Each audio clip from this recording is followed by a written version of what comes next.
Temos a satisfação de receber à mesa de trabalhos Mr. Robbie Schingler, Co-fundador e Chief Strategy Officer da Planet. Well, I'm so honored and humbled to be with you here today. This is the very first user conference of RedeMAIS program, and it really is groundbreaking. It is, we heard this morning, the largest remote sensing operational program in the country. And before I get started, though, I want to acknowledge the partnerships and what made this project possible. We heard a bit of the history, but so much of it is with Iara and Eduardo of Santiago y Sintra Consultiva, SCCON, and the Ministry of Justice and Public Safety with the bold leadership and sponsorship of Polícia Federal. So it's these three organizations and Planet coming together that had this vision to use new technologies and then to put it in the right form so that users can come together, create a network, and take action. It's not just groundbreaking here in Brazil, but I do think that it is a model of a partnership as well as a solution that can be an inspiration for other countries around the world. In my presentation today, I will walk through three things. One is to take a step back and talk about what's happening in space. So I used to work at NASA for about 10 years before starting Planet. And it really is a revolution that's happening in the space sector that has enabled new types of data sources to become available. And then I will highlight our partnership and what some of our tools look like at Planet, and then what SCCON did in order to create the platform. And then finally, I want to then start to talk about a bit of the future and where things are going with additional data sources, and in particular, what's happening with artificial intelligence and what that means for our industry, and then therefore for our users in order to employ the best technologies and the tools for the challenges that we have today. Okay, so again, like I was saying, my name is Robbie. I'm the co-founder of this company called Planet. And we started this company about 10 years ago. We have the mission today to image the entire world every single day and to make global change visible, accessible, and actionable. This was our mission in my garage when we started the company, and it still is our mission here today. I was really fortunate to bring some of our closest partners and customers with us to New York City a year and a half ago, including Iara and Eduardo, when we went public. And importantly, we became a public company, but we did so as a public benefit corporation. And what this did was bake into our company the mission of our business, because there's so much public benefit that comes out of the tools and technology of our organization. And that is to accelerate humanity toward a more sustainable, secure, and prosperous world. And sustainability and security are so intertwined. And that is exactly what we see here today with this group, this audience, and the solutions that have come out is how interrelated. We have over 180 of these satellites. And by the way, these satellites that you can see here is a model. It is a real size of these satellites. 180 of them are in space, and it creates a line scanner for the planet. That's how we are able to image the whole world every day. We've been doing this daily for the last 7 years. So we have a 7-year recorded history of the planet. We also have 21 very high resolution satellites, and they're about the size of this podium. And then they can zoom in about 6 to 7 times higher resolution, down to about 50 centimeters per pixel. So you heard earlier today that we tasked one of these satellites to take a picture of the parking lot. And if we're lucky, by the end of the day, if not by the end of this presentation, we might be able to show you that picture. So you can see the Dove does the line scan for the planet. But when you zoom in, that's when you can actually see and understand and detect a lot more about what's happening on the ground.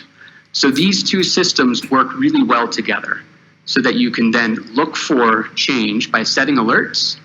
Then you queue up a high resolution satellite to zoom that in, and you can make that part of your automated workflow. The applications for this type of data and technology go across just about every vertical market in the world, and just about every government in the world. What we're talking about today is really about civil government, national security, as well as forestry. But you can imagine the applications for agriculture, which is about 25% of our business. We have a lot of global agriculture companies, emergency management, and when these data sources become feeds that go into insurance companies and financial industry, that's when we'll be able to quantify the risk that people have within their supply chain or within their investment portfolio. I mentioned agriculture today, and agriculture is one of the most forward-leaning technology sectors on the planet. And they still don't have enough data for them to make actionable information about the risks that they have, when to cultivate, what to plant, the logistics of their supply chain. And they want more of this actionable information into their workflow. We heard about ESG earlier today. This is for fund managers in the financial sector. How can you measure and validate that people are living up to the commitments that they make? It's really a measuring, reporting, and verification tool that then is accessible to a lot of different networks in society. I'll talk a little bit later about the future with respect to regulations that are changing, and in particular in the European Commission, the European Union, around sustainable supply chains. And suppliers do continue to make decisions with outdated information. Having near real-time information allows for you to have a more efficient operations, which then decrease your cost and actually decrease your risk. And what we'll be talking a lot about today is deforestation. So traditionally, some of the challenges that we've had in the remote sensing sector is that satellites were the size of this table, the size of a school bus, costing like $1 billion US. And that was really used for looking at very important targets for very classified use cases. And as a result, you're looking at the world through a straw instead of being able to persistently scan what's happening. So the access to this information, you had to be an expert to use it. And in some cases, you had to be a classified personnel to have access to it. On the other side of the spectrum, we use remote sensing for science, to understand our climate models, to understand what has happened in the past, but it really wasn't frequently enough or higher resolution enough for all of society to then take action. And this is where Planet came in. So we pioneered something that we call agile aerospace, where we decided to shrink the satellite and put in the latest technologies and then upgrade it again and again and again and again. We've launched over 500 of these satellites in the history of our company, and we have about 200 of them operational today. It's on its 18th version of the satellite. This technology inside this is almost like opening up your laptop and seeing all of the power of the integrated circuits and the miniaturized sensors. And that's something that we pioneered at Planet. And that's been our commitment to our customers, is that we will always have a daily scan for you. Next year, it will just be better. The year after that, better. And it will be backward compatibility so that your workflows will continue to enhance. As we upgrade our data feeds, it then upgrades your products and solutions. And all of this is possible because we put it all to the cloud. And later on in my presentation, I'll talk about some of the advances that are happening in artificial intelligence and what that means for future applications and what that means for even more accessibility for people to understand our changing planet. I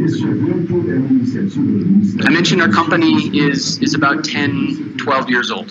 And the way that I would talk about the arc of our organization is we first started by innovating on the satellites for the first 5 years. We continued to do that, but that was our really first focus. And then for the next 5 years, it was bringing all of that data to the cloud and processing the data in a scientifically rigorous way, in a reproducible way, understanding the error and the accuracy of all the pixels that we create and all of the software that we build to stitch them all together to make it easier to use. And where we're going tomorrow is exposing more and more of our internal tools to our partners so that they can build applications. I really want a software developer to be able to write their own application without needing to know remote sensing science. And that is not very far away. And I'll touch on that toward the end of our talk. So we have a lot of challenges as a species, as a global society. And it seems to be accelerating quite a bit with extreme weather events, with the mega fires that are happening for those who live in the east coast of North America. And it is getting more extreme every single year. And no matter what we do, it seems as if we're not getting at our systematic challenges. I believe that democratized access to information and tools will then enable communities, companies, and businesses to understand our risk, to change our operations, and to actually mitigate and work through a changing global environment and economy.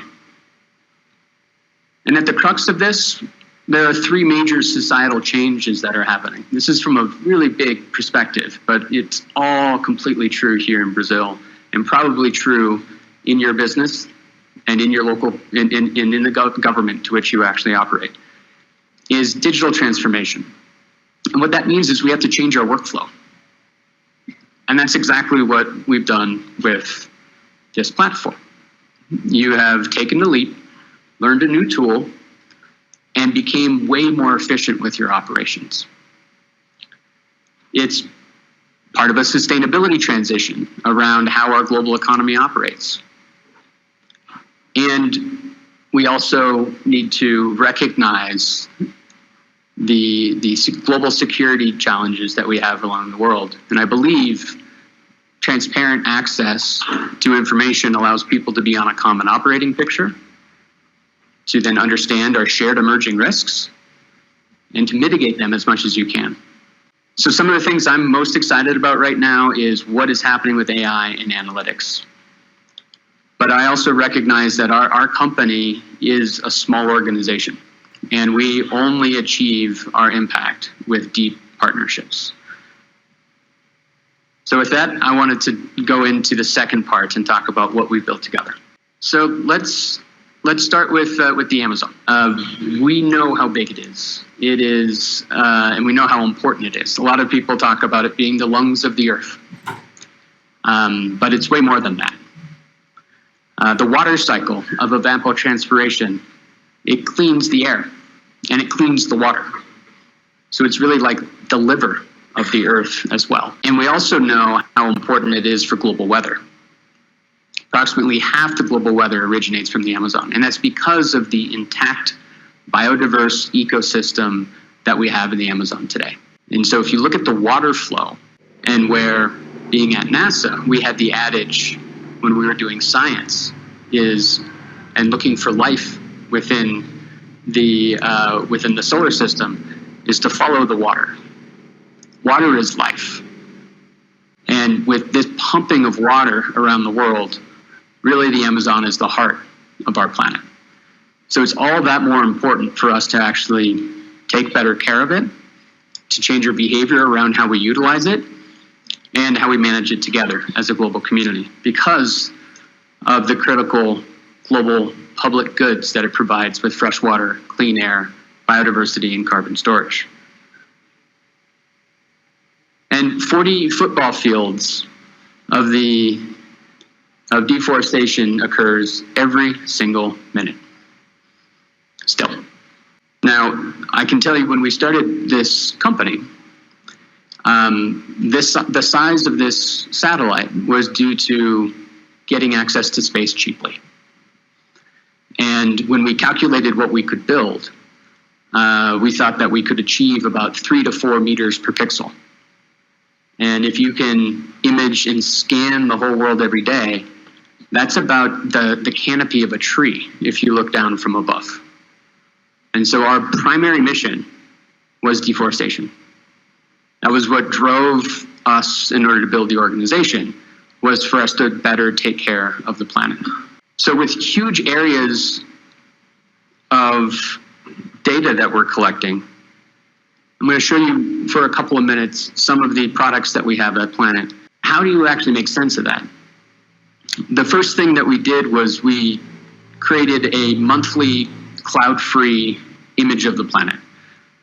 So over the 30 days or so, we took the best picture that we could and then stitched it together into one complete map. And you can see there's still some clouds over Brazil.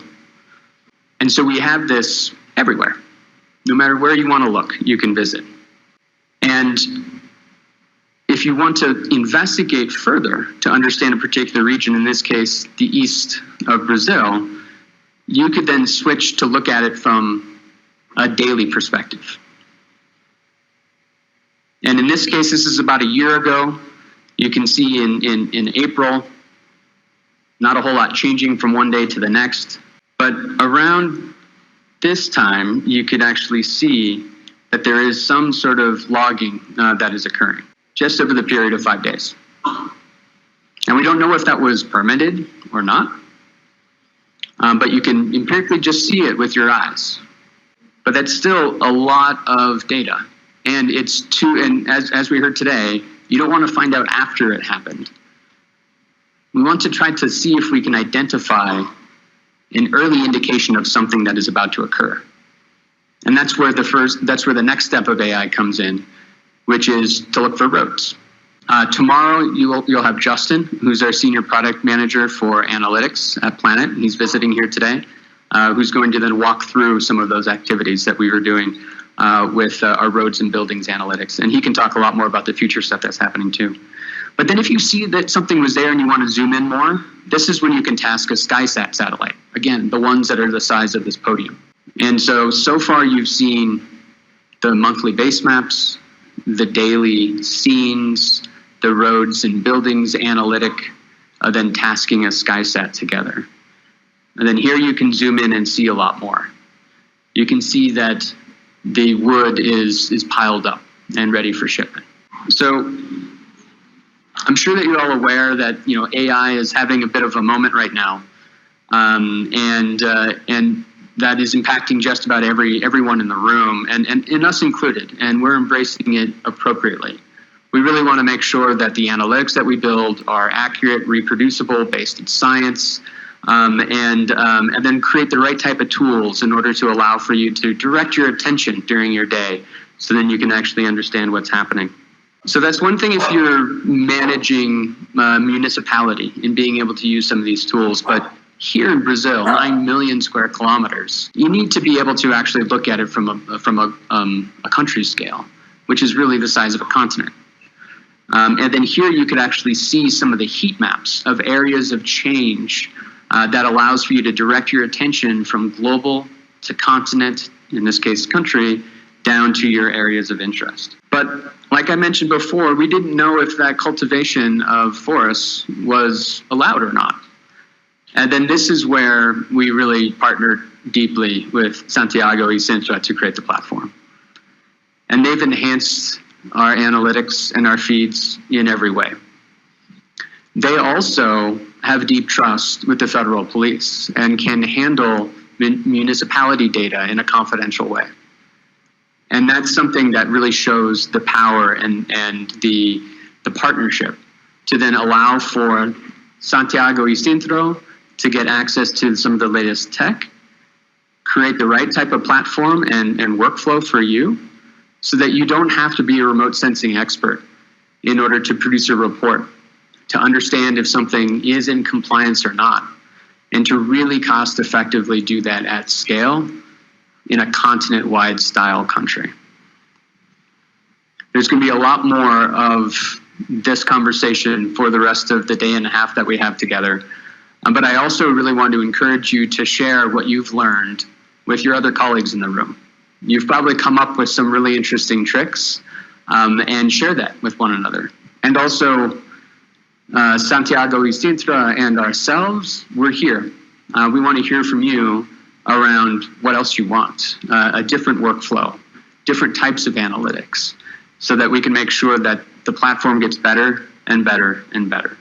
And the numbers speak for itself. For the last 3 years, and we've heard this, and this data is now out of date, right?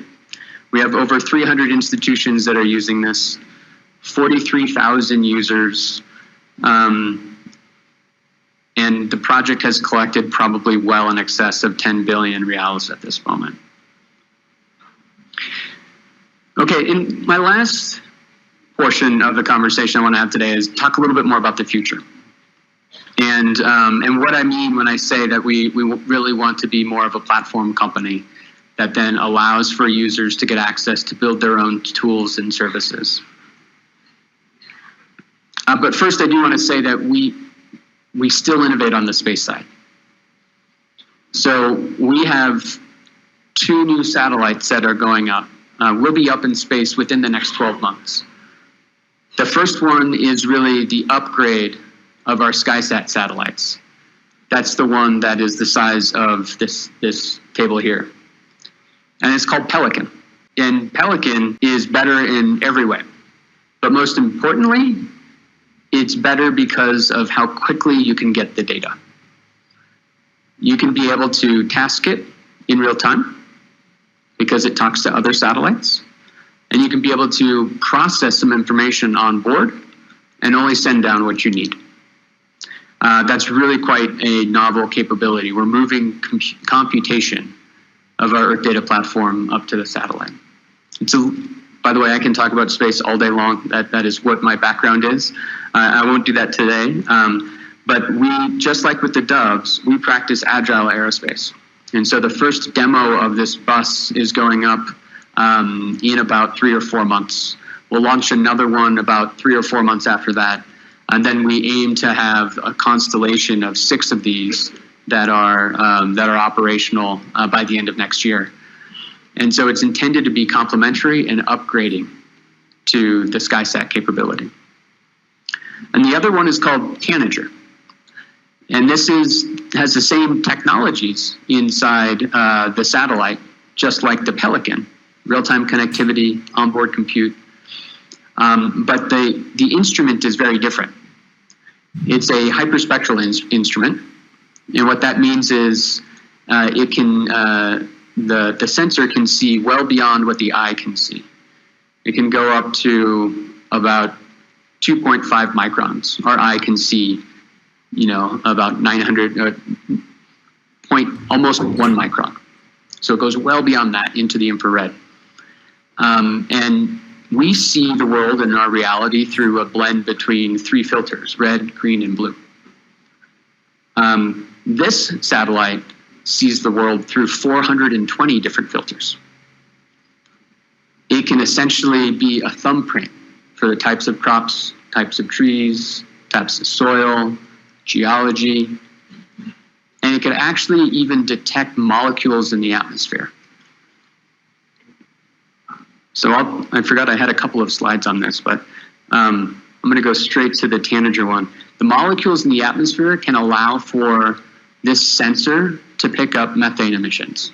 This is just like the SkySat, so it's a tasking mission. And these are about the same size, but very exquisite capabilities, so they're a bit more expensive. But this mission is really designed to monitor methane emissions, just like the Doves were designed to monitor deforestation. So that's it on the satellite side, but what I'm also most excited about is a lot of the work that our remote sensing scientists inside of the company have been doing, which is building an enhanced data product that we call planetary variables.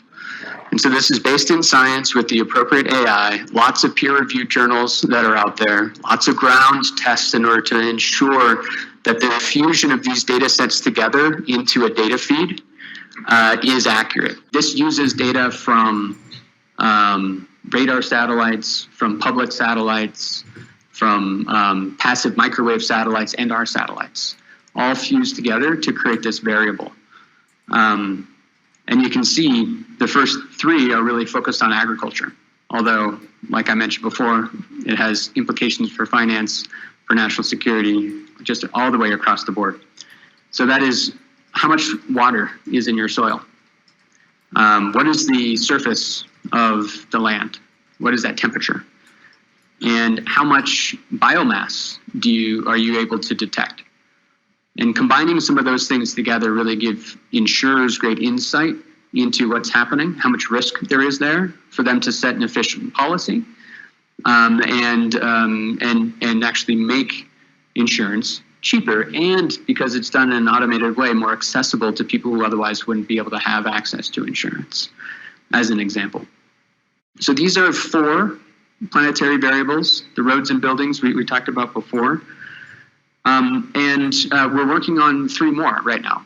And they all have applicability to forests. It's the structure of the forest. It's the amount of carbon stored in forests. And I think this is going to be a game changer.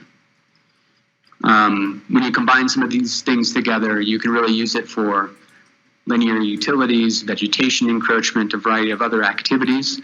But the forest carbon one I'm extremely excited about, because we'll be able to measure empirically the amount of carbon stored in trees globally to get everybody on a common operating picture around the state of the lungs, the liver, and the heart of our planet, so that we can then better take care of it, so that we can pass the right amount of policies and legislations, and so that we can use the tools in society that we have for us to shift more toward a regenerative economy and more toward a sustainable planet.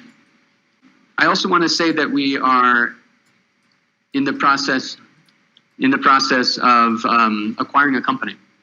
And this company is based in Europe, and they run the Sentinel Hub platform. I don't know how many of you have used this, but it really is for developers to write their own models, their own processes on top of remote sensing data. An excellent team, an excellent technology.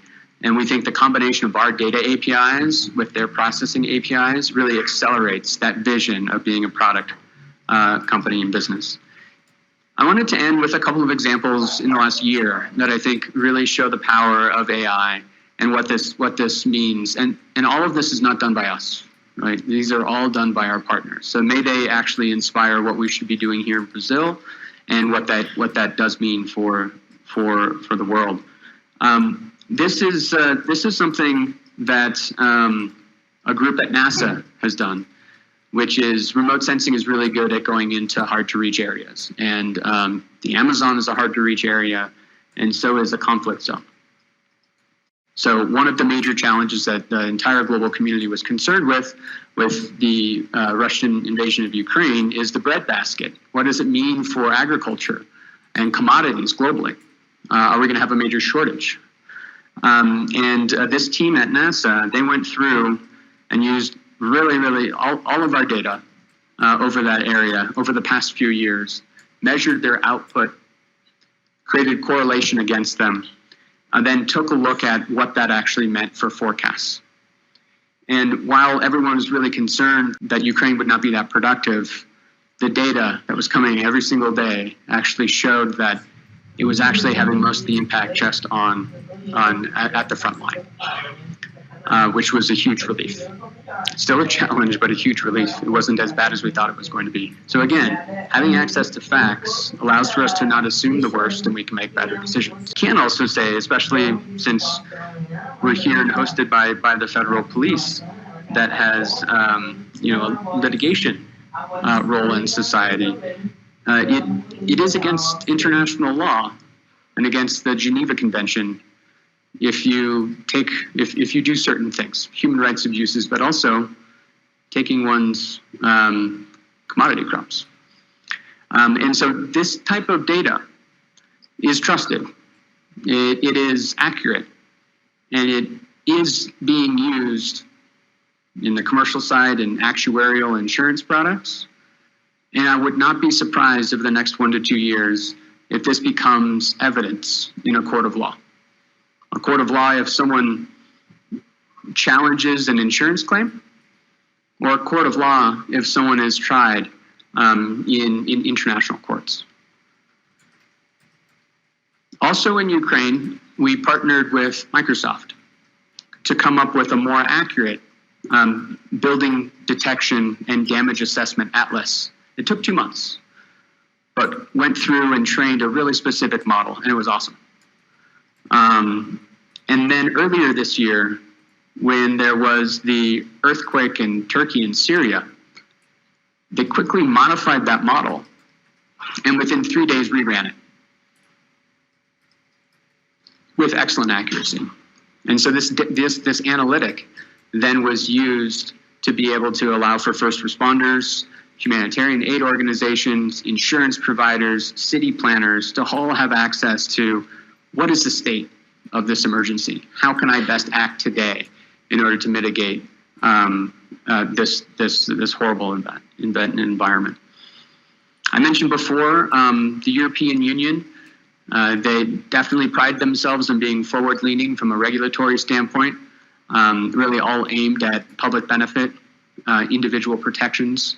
And I wanted to highlight this that just came out, which is a new piece of legislation that requires companies, European companies over a certain size of revenue, to prove that their commodities, 6 different commodity products, don't come from recently deforested agricultural areas.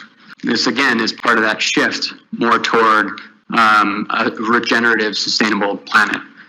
And also with this level of trust, this level of transparency, when people say they do something, you can now actually verify it. Another thing that happened earlier this year, as you may have seen in the news, was the identification of a spy balloon at the border between Canada and the United States. And it was followed by the media for a few days, and then it was shot down. And people were saying this was, a Chinese satellite, a Chinese spy balloon, all of this stuff, but people didn't really quite know, and the media was like alarmist and all over the place. But we have a partner named Synthetic that has a really cool technology where they're able to do a process on top of our data and then look for anything. And what they did in one weekend was look for the spy balloon by going back in time. Again, when we have a daily archive for 7 years, that means we have yesterday, the day before, the day before, the day before, so forth. And so they took a whole bunch of data for the last month, everything, and looked for the spy balloon. And they found it 10 times. They went back in time and found the origin from when it was launched, the day it was launched. Like, that's just an example of what you can do with artificial intelligence and this new data product. It is something that my co-founder and our chief executive officer, Will, I've been working with Will for over 20 years. We actually met at the UN on space stuff. He had a TED Talk 6 years ago that he called A Queryable Earth, which is to be able to just ask any question and get an answer back. And so we did this quick demo, and you can tell it's a demo because it's really, really ugly. But we did this quick demo with Microsoft using OpenAI or the ChatGPT technology and our planetary variables over California to then go in and ask a few questions. What was the hottest year on average in Los Angeles between 2013 and 2022 is this question. And it will come back, it will go and do the computation. And again, this is not a hallucination like you may see in some of the ChatGPT stuff. This actually queries empirical factual data, and it will tell you what that is. Again, this is a demo, but you can begin to see the confluence of these technologies coming together and how it makes it more accessible for people. We leverage AI all throughout of our company, from how we operate our satellites to stitching all of the raw data together into a mosaic to extracting all of these planetary variables. But our partners are the ones that leverage it most. And just like this partnership with SCCON, we had to do it with the right user base. And SCCON had and continues to build, and still has, the trust with the federal police in order to take a risk, to try it out, to do a pilot, to see what else you can do, to be curious, and then to be bold, to think about building a network of people who then can get access to this information. It's not just police, it's municipalities, it is scientists and engineers that are collaborating together. It is a network. And I think the example here with this community is how strong that network can be in order to digitize our workflow, in order to increase peace and security, as well as shift our behaviors toward more sustainable ones. So I am fortunate that I get to visit with our top customers, and I can tell you that this is unique. This is forward-leaning. I haven't seen a government agency build a community before like this. So I would tell that story more, or keep going. Tell us what we can do better. But it really truly is a model partnership, and should be an inspiration for other governments around the world. So next year, you're hosting the G20. And as the host of the G20, you set the agenda. It's a very powerful thing to do. There may very well be use cases that come out of this community that then get highlighted to the world. So I would really encourage the federal police to consider how this can then impact that agenda for next year. And I should also mention, security and sustainability are two sides of the same coin. That in the year 2025, you're hosting the UN Conference of Parties, which is the UN Climate Change Conference. COP30 is here in Brazil. So you have G20 next year, COP30 the year after that. You know how important the Amazon is for the entire planet. And the tools and solutions that you build here today and the years to come should be highlighted to the rest of the world. So thank you. It's an honor to be here. And please do let us know if there's anything that we can do to support you further. Thank you. Oh, what is this?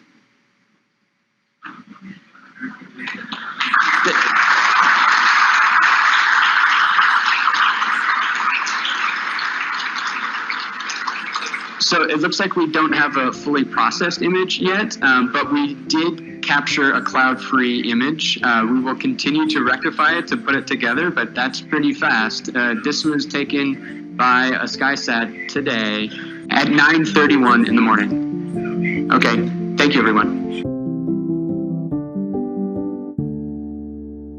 O Dr. Robbie vai ficar na mesa. Já existem perguntas que nos foram encaminhadas para serem processadas a ele, e essas perguntas serão feitas após a exposição que vai ser feita pela Dr. Iara. Por gentileza, um aplauso mais uma vez, já fizemos isso antes. Ela faz parte do segundo momento desse tempo. Gostaria de dizer que é uma honra pessoal e como CEO da SCCON está participando desse encontro. Também é uma honra para a SCCON e para a Planet participar desse processo incrível que a Polícia Federal, junto com o Ministério da Justiça e Segurança Pública, concebeu, idealizou e que nós, de alguma forma, ajudamos a implementar com ações tão objetivas, com ações tão estruturantes relacionadas a questões que abordam crimes ambientais e outros ilícitos. A gente falou de impactos, nós falamos de alguns indicadores, o Cristiano ressaltou, eu vou mostrar alguns, mas eu acredito que esse encontro, ele representa um indicador muito forte, né? E essa experiência vivencial do que esse projeto representa hoje em termos de Brasil, né? E para aquelas instituições que têm essa causa, esses objetivos que o projeto também tem. Eu sou bióloga, tenho mestrado em sensoramento remoto no INPE, para quem não me conhece, a maioria acho que eu conheço vocês. Eu vou compartilhar, então, um pouco, né, do lado da SCCON, do que nós achamos de importante trazer, e dentro dessa temática, né, das oportunidades das novas tecnologias, que o Robbie e o Cristiano também já contemplou, eu vou dar alguns destaques, do ponto de vista de como essas novas essas tecnologias trazem também novas oportunidades para as instituições da RedeMAIS. Essa frase, ela ficou muito registrada no momento que a gente preparou um vídeo, mas é importante, né, um vídeo de 1 minuto e meio, que ele representa, né, muito aí dessa dinâmica que é o projeto, que eu gostaria de compartilhar aqui com vocês. Imagine ser capaz de monitorar com precisão todo o território nacional todos os dias. O programa Brasil Mais permite isso e oferece alta tecnologia global com soluções inteligentes para a proteção dos recursos naturais e combate ao crime organizado. 180 satélites adquirem imagens de alta resolução e geram dados atualizados que ficam disponíveis em uma plataforma intuitiva, fácil e que emite dinamicamente alertas detalhados e relatórios automáticos para cruzamento de dados, apoiando decisões efetivas. Mais de 300 instituições que representam todo o Brasil já fazem parte do programa, integrando cada vez mais e melhor peritos, agentes e analistas.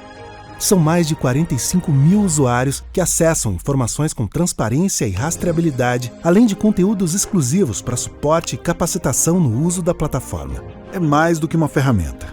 É uma rede colaborativa com indicadores e impactos comprovados.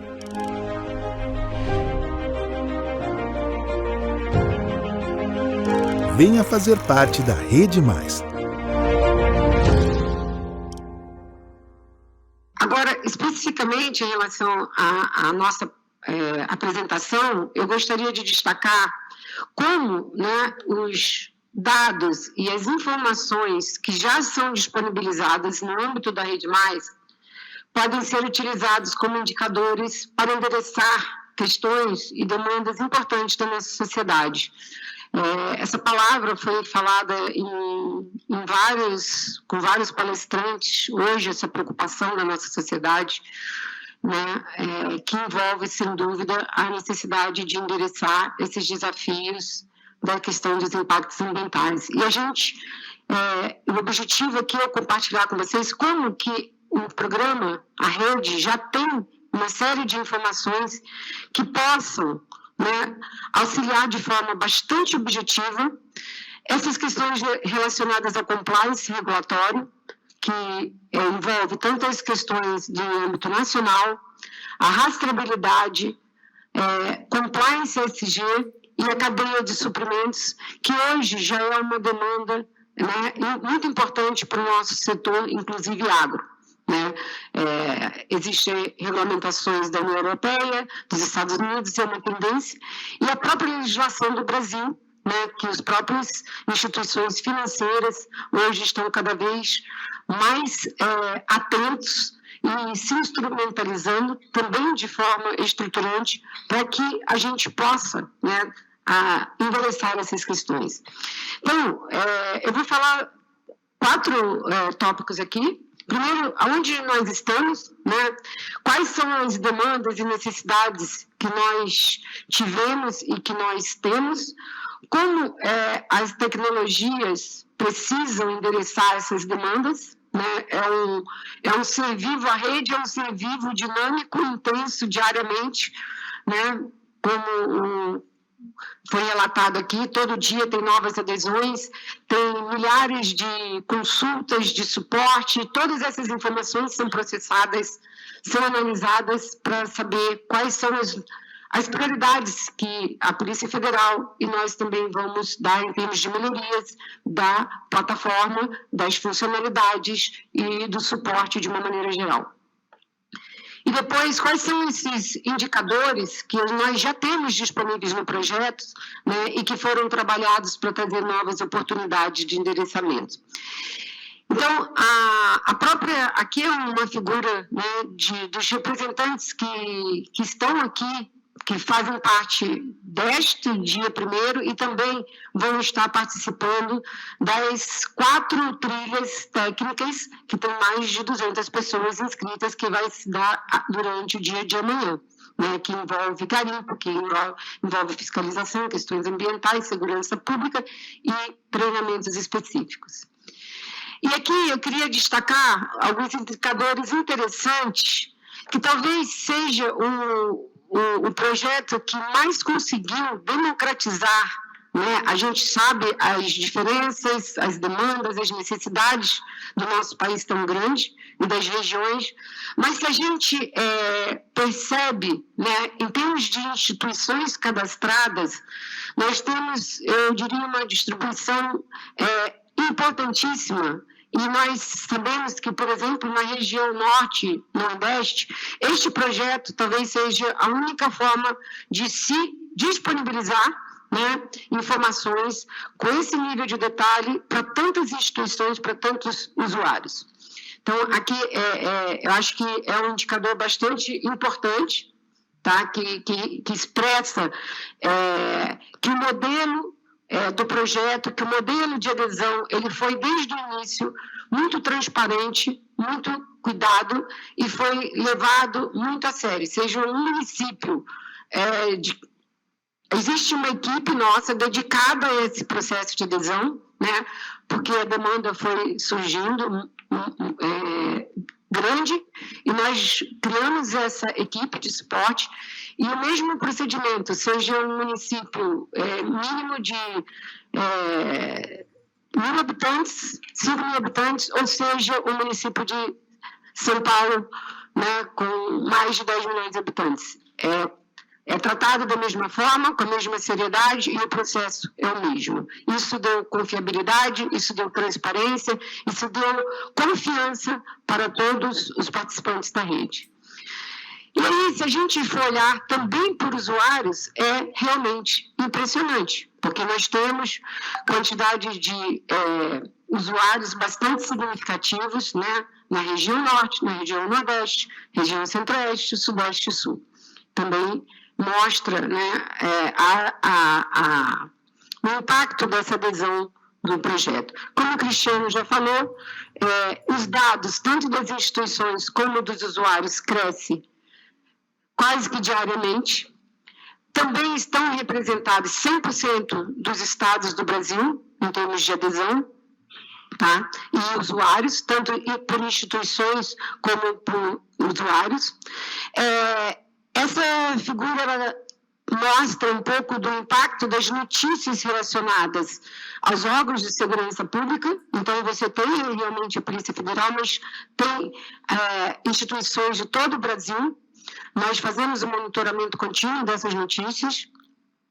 Da parte relacionada à operação e crimes ambientais, né, nós temos aí um destaque grande de algumas instituições, como Polícia Federal, IBAMA, Estado do Mato Grosso, outros estados, outras instituições, a Força Nacional. Então, nós temos uma representatividade bastante significativa. E aqui eu queria trazer justamente essa demanda, né, de como que a gente trata o suporte. Existe essa equipe dedicada E é com base nesse suporte, nessa demanda, que nós vamos trazendo melhorias, que nós vamos identificando novas necessidades. Isso traz do projeto, né, e de todo o time envolvido, tanto do nosso time como da Planet, como da Polícia Federal, um compromisso muito grande de inovação contínua. Ele é um projeto vivo que está sempre se atualizando e superando, né, os desafios trazidos pelos usuários.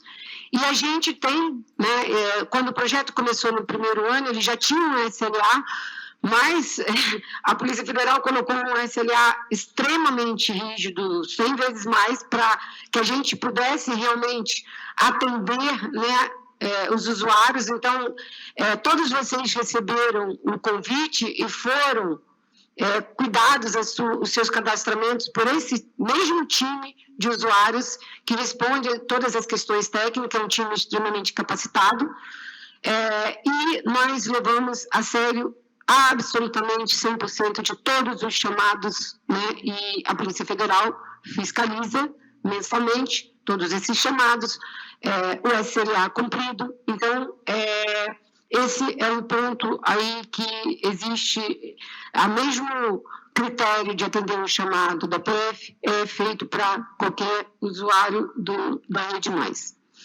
Bom, voltando agora um pouquinho mais, dentro desse contexto, esse é o que a gente tem hoje, tudo isso que o Cristiano, né, apresentou em detalhe para vocês, e a gente vê, né, conversando com os usuários, conversando com os estados, a gente,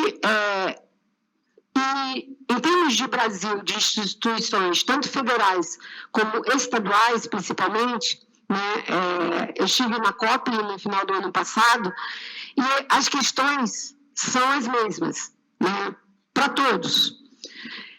As questões relacionadas aos desafios de riscos climáticos e ambientais, incluindo, sem dúvida, os crimes ambientais, a perda de recursos naturais, perda de biodiversidade, desastres naturais, desertificação, desmatamento ilegal, perdas econômicas. E aí é muito interessante, porque a partir dessa discussão que foi intensa na COP, né, em novembro do ano passado, a gente pode pensar que é um tempo bastante curto, foi criado um fundo, né, com recursos bastante significativos, que se preocupa hoje já com inúmeros negócios, que vai desde agro a energia, a diversos segmentos, como que as questões ambientais já impactam, né, economicamente esses negócios.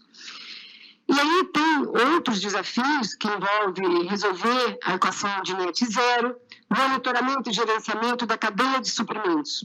E aqui a gente sabe que esse é um desafio muito importante para o Brasil. Todas as secretarias de Estado do Meio Ambiente estão com esse desafio, vários órgãos federais estão com esses desafios, e atendimento à conformidade regulatória. Então, como que o projeto, né, quais são esses requisitos tecnológicos que a gente pode utilizar do projeto para endereçar essas demandas? Bom, em termos de requisitos tecnológicos, nós temos que ter dados auditáveis, nós temos que ser capazes de rastrear esses impactos ambientais, esses desmatamentos, essas inconformidades. Para isso, nós precisamos detectar essas alterações. Para que isso seja confiável, seja preciso, nós temos que ter imagens que tenham precisão, que tenham capacidade de nos fornecer dados padronizados e dados confiáveis. E a solução que nós criamos, né, dentro do conceito da Planet, com o SCCON, e endereçando o projeto que foi concebido pela Polícia Federal, vários desses requisitos tecnológicos, eles já são atendidos pelo projeto da RedeMAIS. Então, isso se traduz potencialmente, né, numa oportunidade de que a RedeMAIS comece a ter produtos, soluções que enderecem as questões relacionadas a ESG. E foi aí, né, que nós, conversando com a PF, nós começamos a identificar, né, que vários dos indicadores que são monitorados, cada alerta dos milhares, dos cerca de 80 mil alertas mensais que são gerados, eles têm um metadado, eles têm todas as informações rastreáveis da imagem que foi detectada, da data daquela imagem, da área daquele polígono. Então, existe todo um endereçamento desde o início do projeto, que a gente pode utilizar dentro dessa rastreabilidade. E aqui a gente tem, né, esse polígono, a imagem sempre do antes e depois, de forma comprobatória. Então, ir gerando diariamente, semanalmente, mensalmente, essas áreas de maiores impactos, essas áreas que são importantes para serem priorizadas em termos de fiscalização. Bom, dentro desses informações que nós já temos disponíveis no âmbito da RedeMAIS, os alertas gerados para diferentes classes, eles são padronizados, eles seguem um processo único, eles são comparáveis, eles são tecnicamente e seguramente comparáveis à sua dinâmica, à sua localização, à sua área, à comprovação através de metadados. Isso significa que eles são uma informação extremamente consistente para os órgãos regulatórios, para as instituições estaduais de meio ambiente também utilizarem para engajamento do setor produtivo, dos demais setores que necessitam estar legalmente, adequadamente aderentes a todos os investimentos que são disponibilizados pelo setor financeiro para operarem os seus negócios. Então, é uma informação que já vem sendo demandada há bastante tempo. Os próprios relatórios automáticos que nós geramos com o objetivo, inicialmente, para automatizar o processo de investigação, de inquérito da própria Polícia Federal, eles têm todo o arcabouço técnico, ele é 100% automático e ele é capaz de gerar, então, esses indicadores e essas oportunidades relacionadas a demandas e princípios ESG. Então, nós desenvolvemos esses analytics ESG. A gente espera um trabalho inicial junto com o Estado do Mato Grosso, que também, né, tem esse objetivo.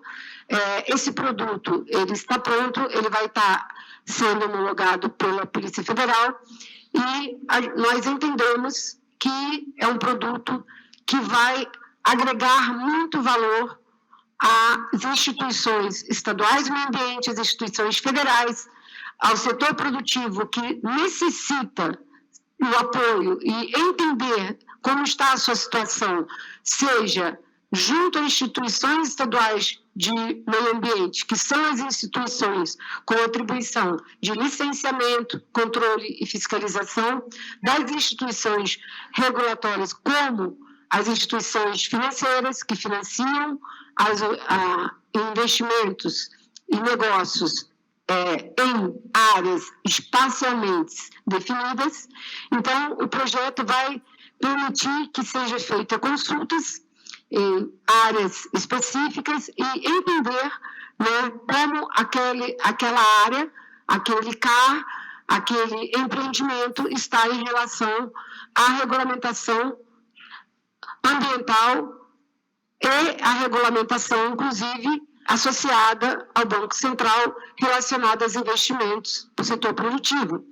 Então, o que é importante destacar? Desde o início, foi construída uma solução robusta, a plataforma ela é escalável, isso significa que a gente está preparado para dar mais esse passo de evolução no projeto.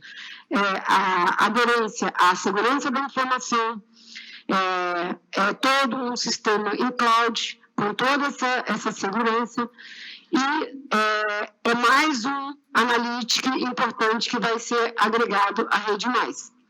Então, que vem com esse Analytics? Vem os relatórios automáticos de análise de risco socioambiental, que cruza, né, uma série de informações relacionadas às bases de dados públicas, se uma área está embargada, se é uma área com restrição ambiental, se é uma área indígena, se é uma área unidade de conservação.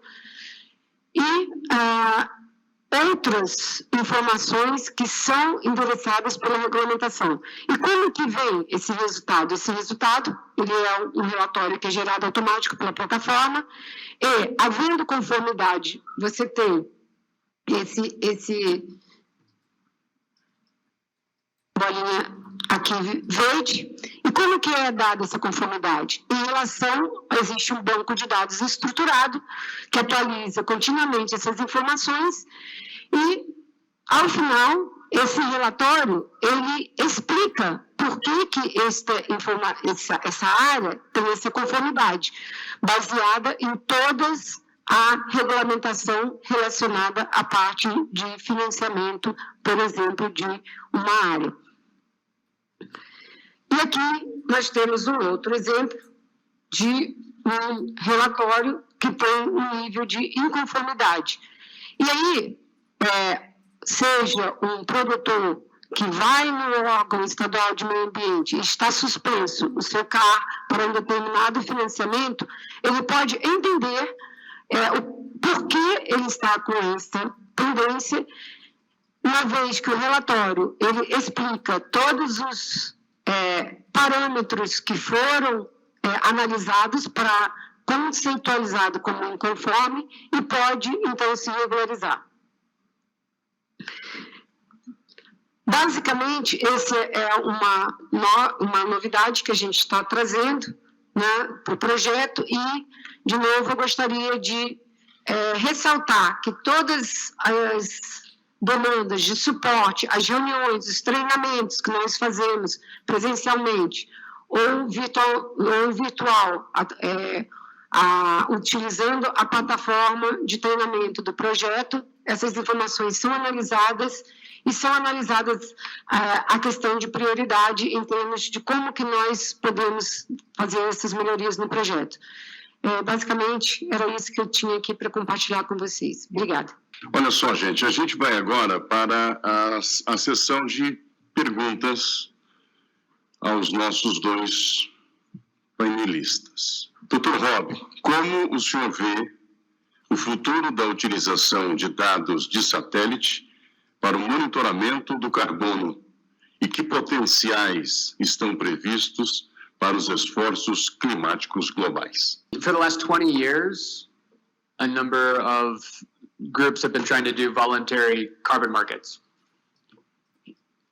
And it turned into a bunch of different methodologies for measuring it. And everyone did different approach toward a measuring, reporting, and verification system. And that has led to some carbon projects that are less valuable than others, and it doesn't make it fungible. It's really hard to actually get everybody on a common operating picture. And in the last 6 months, there have been some really challenges with the Vera standard, and these are the international standards that we thought was like the gold standard for actually compliance across these projects. And also, they were all based in what future, over the lifetime of planting trees, for instance, what future carbon would you pull down?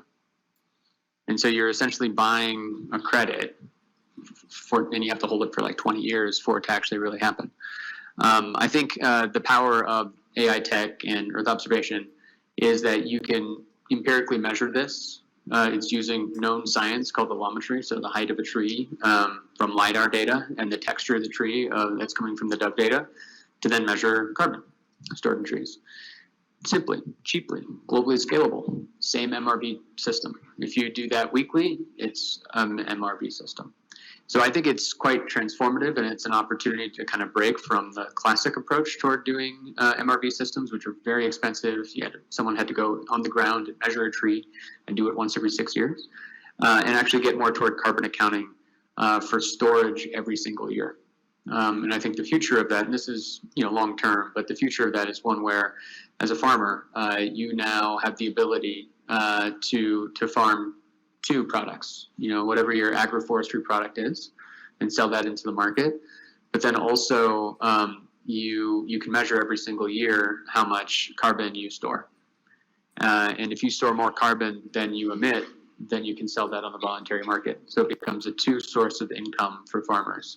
And I think that this becomes a massive amount of economic growth for lower income smallholder farmers, as well as for countries that are very, very rich in natural capital, like we are here in Latin America. So I think it's a game changer, but it will take some time. So it's not going to happen overnight, because it's not really the way that the carbon markets are currently set up. A pergunta agora para a senhora Iara. Quais os principais benefícios do programa Brasil Mais para as instituições aqui no Brasil? É uma pergunta extremamente importante. Eu tenho a experiência já de ter trabalhado há muitos anos nas instituições estaduais de meio ambiente, né? E nós sabemos, desde o PPG-7, quem já trabalhou nesse projeto, um grande desafio era sempre integrar tecnologias. Se falava muito em integrar tecnologias, pensando em Amazônia de uma maneira geral, o Estado usava uma metodologia, um dado, como o Cristiano colocou isso, e no final você nunca tinha uma informação, né, em termos de estados, que tinha essa consistência. A Mauro também falou isso aqui. E é importante a gente dar um exemplo dos estados, porque, diferente das instituições federais, as instituições estaduais do meio ambiente, elas têm atribuições muito específicas relacionadas ao Pacto Federativo. Então, são as instituições estaduais do meio ambiente, por exemplo, que vão fazer o licenciamento ambiental, que vão fazer a análise do CAR, que vão fazer o impacto de regularização ambiental, que vão monitorar se aquele impacto ambiental está sendo cumprido, que faz a fiscalização complementar. Então, a RedeMAIS, ela cria essa integração, tanto tecnológica como as pessoas que trabalham. Isso ficou muito claro, porque você tem os técnicos, os pontos focais, os especialistas foram unânimes na adesão e na utilização das ferramentas disponibilizadas, das imagens de satélite e dos alertas para incorporar nas suas atividades. Então, a importância do... Eu já visitei recentemente várias instituições e eles falam, hoje o projeto ele é estruturante para o nosso dia a dia operacional, seja para licenciamento, seja para análise do CAR, seja para uma operação, seja para uma fiscalização. E aí a gente começa a ver, acho que um outro ponto interessante, que a gente começa a ver a adesão dos municípios já, que detêm secretarias de meio ambiente, já aderindo ao projeto.